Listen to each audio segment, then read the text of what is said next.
स्वर्ग से आवे छठी मैया, उनकर गजबे सिंगार, उनकर गजबे सिंगार।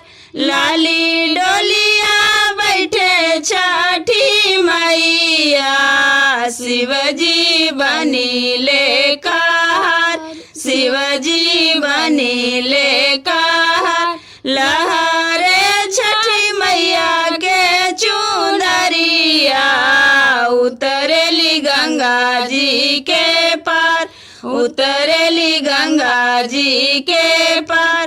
पहनी ना बाला जी पियरिया, चली गंगा जी के पार, चली गंगा जी के पार। हम पहिरी चटकी चुनरिया, करी 16 सिंगार, करी 16 सिंगार। छठी मैया से करबो बिनतिया, पूरी मनसा हमार, पूरी मनसा हमार। अमर होखी गोदी के बालकवा, रखी अमर सोहाग, रखी अमर सोहाग।